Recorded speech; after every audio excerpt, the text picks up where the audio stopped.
Hello. It's this man again. I've got to stop looking at that and I've got to look at that. Hi there. My name is Lefty No Hand and this is DDB presents Catch Up for the Soul. Renegade Comic Book Corner today. I'm joined with, as always, on the Comic Book Corner. Nerdism's 85. Nerdism's 85. We just put out on the DDB Catch Up for the Soul video for the last turtle thing that we done. As you can see, my man is well versed in the turtle thing and more turtles. And funny enough, he's got a sitting next to a bit of turtle goose. Ooze. Yeah. Don't know what that is. But might still, touch it and see what happens later. Don't touch anything you're not supposed to. I've told you about that before. I don't know why I'm pointing out. I've told you about that before.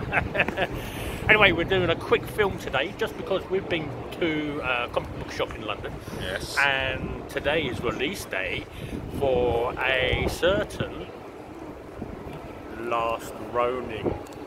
Oh, look at the variants. Look at the variants. Oh, that's wonderful.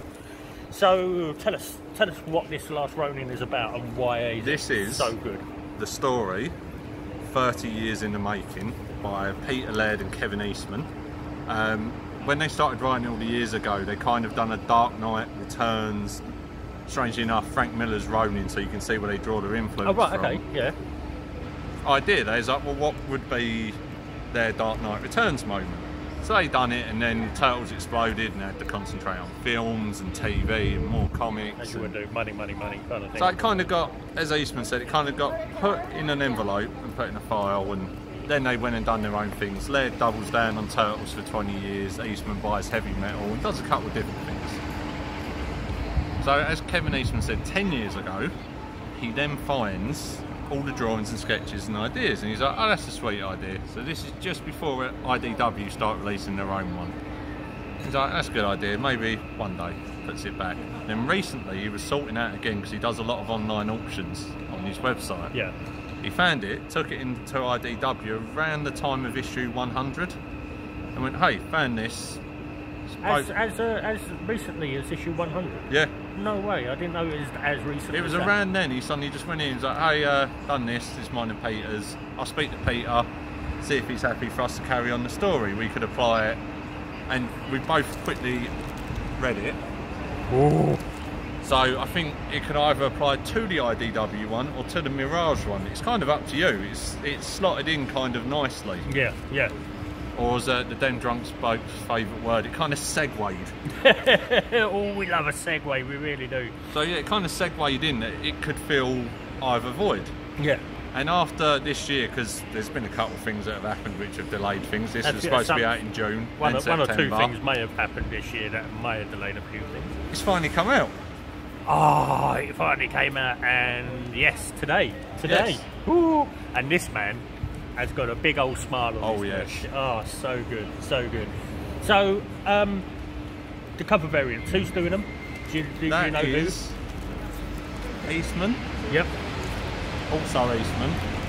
And I'm going to try to say his name and apologise in advance, but when we release it, I'll put in the Twitter his actual link.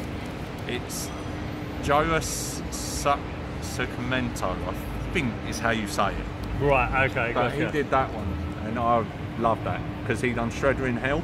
He done the art and wrote it. Oh right, oh, okay, and wrote it. Okay, cool. And if you want a really nice cover that I love, and I actually bought it where he done a sign and remark. Yeah. TMNT issue number 5 by IDW. He done the splint on it. It's just a pucker cover. So check that out. I'm going to have a little check out on that. Yeah, definitely have a little check out on that. So after all the anticipation of being written 30 years ago, found 10 years ago, yep. Then found again a couple of years, about a year ago, we finally got to the Last Ronin. Finally. So yeah, as you can really tell, this man is very, very happy that this has happened. And I was in nerd heaven reading it.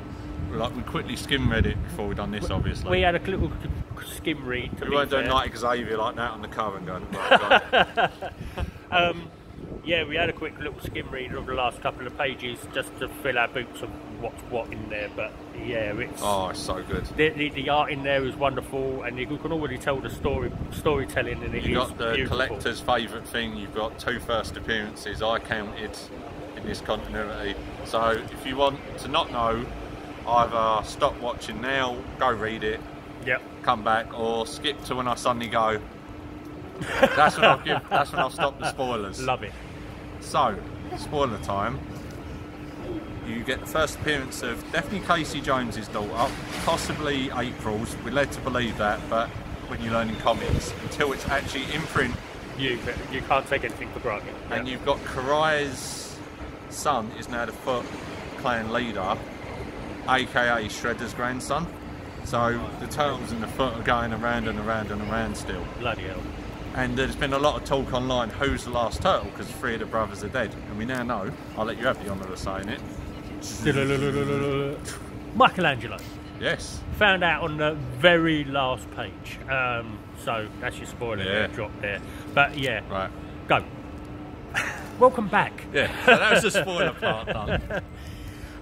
So now tell me about the what's happened with the variant covers, because I showed you that I pre-ordered the Eastman on black one. Yeah. But there was a printing issue. So it pre-sold, I think, on its 115,000 order, which is a high for a Turtles comic. Right, I mean, we're normally saying they sit around 20,000-30,000 print. So the idea was they'd print what they needed and there'd be a couple of extras, and it sold out, which is fine. Yep.